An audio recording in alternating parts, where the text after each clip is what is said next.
कक्षा 9 अध्याय 6 रेखाएं और कोण। प्रमेय 6.1 यदि दो रेखाएं परस्पर प्रतिच्छेद करती तो शीर्ष अभिमुख कोण कैसे होते? बराबर होते। यहाँ अगर ध्यान से देखिए तो हमको कुछ दिया है। क्या दिया है ध्यान से समझो। एक रेखा है AB और दूसरी रेखा है CD। AB रेखा व CD क्या एक दूसरे को कहाँ O बिंदु पर एक दूसरे को O बिंदु पर क्या करती है? प्रतिच्छेद करती है। O बिंदु पर एक दूसरे को O बिंदु पर प्रतिच्छेद करती है। तो इसके आधार पर अपने को क्या करना है? सिद्ध करना है। इसके आधार पर हमको सिद्ध करना है। इसके आधार पर हमको सिद्ध करना है। क्या सिद्ध करना है? कि जो बनने वाले शीर्षाभिमुख कोण है AOC BOD के बराबर है। क्रमांक 1 क्या लिखेंगे? कोण AOC बराबर किसके? BOD के। और दूसरी जानकारी सिद्ध करना है कौन सी? कि AOD कोण AOD बराबर है किसके? BOC के। इसको सिद्ध करने के लिए हम जो उत्पत्ति लिख रहे हैं उसको ध्यान से समझिए। उत्पत्ति में हम कुछ इस प्रकार से उत्पत्ति में हम लिख रहे हैं पहली कंडीशन कौन सी? ध्यान से समझिए। पहली कंडीशन हमारे पास है, मान लो हम इसमें कौन सी AB रेखा लें। कौन सी रेखा ली हमने? AB रेखा ली। AB रेखा के ऊपर कौन सी OD खड़ी है? ये हमारे पास AB रेखा जिसके ऊपर OD खड़ी है। इसको हम लिख रहे हैं क्योंकि AB रेखा पर OD एक किरण है, खड़ी है। इसका मतलब इसके दोनों तरफ के कोणों का योग यानी कि ये कौन सा कोण? कोण AOD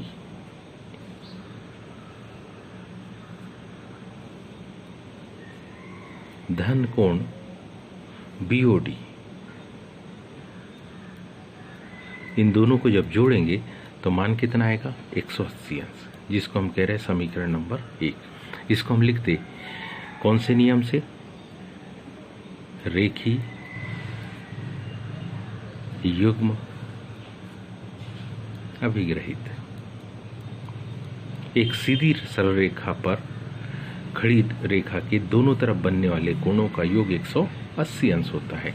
जिस तरीके से अभी अपन ने AB रेखा पर लिया, इसी प्रकार से सेम कंडीशन हम कौन सी CD रेखा के बारे में विचार करें। हम ले रहे कौन सी रेखा? CD रेखा। CD रेखा मान लो ये रेखा है C और ये है D। क्या OA खड़ी है।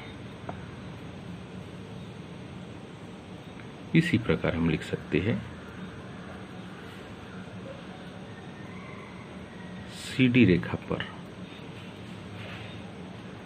OA किरण कैसी है? खड़ी है।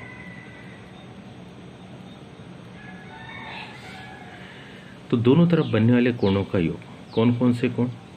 कोण COD धन कोण DO है। बराबरी से कितना? 180 अंश। ये समीकरण नंबर हो गया दूसरा। ये भी कौन से नियम से? इसका भी नियम वही यहाँ जो लिखा है, लेकिन यहाँ अब हम शार्ट में लिखेंगे रेखी युग्म अभिग्रहित। समीकरण 1 का दाहिना पक्ष 180, समीकरण 2 का भी दाहिना पक्ष 180। इसका मतलब समीकरण 1 और 2 आपस में कैसे होंगे? बराबर है। समीकरण 1 समीकरण 2 के कैसे है? बराबर है। इसका मतलब कौन सा कोण? AOD धन कौन सा? BOD कोण एओडी धन कोण बीओडी बराबर किसके होगा? कोण सीओडी धन कोण डीओए के। अब ध्यान से देखिए तो हम पाते हैं कि यहाँ जो लिखी जानकारी उसको ध्यान से समझे तो हम पाते हैं कि यहाँ जो कोण एओडी लिखा है और जो कोण डीओए लिखा है वो कोई अलग अलग कोण नहीं है, बिंदुओं के डायरेक्शन अलग अलग है। ये एओडी और डीओए कोई अलग अलग कोण नहीं है, केवल बिंदुओं के डायरेक्शन भर अलग है। इसका मतलब है हम लिख सकते हैं अतः कौन सा?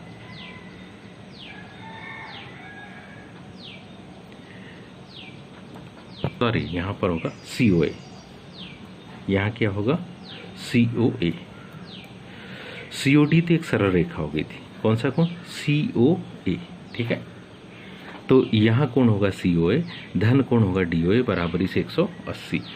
तो ध्यान से देखिए तो देखने पर आप पाते हैं AOD और DOA आपस में बराबर है, तो ये दोनों कट जाएंगे और कटते से ही क्या बन जाएगा? कोण BOD की माप बराबर आ जाएगी कोण COA के। ये पहला तथ्य ध्यान से देखिए तो ये पहला तथ्य हमारे पास सिद्ध हो गया। इसी प्रकार जैसे पहला तथ्य सिद्ध हुआ बिल्कुल सेम इसी प्रकार से हम लिख सकते हैं क्या?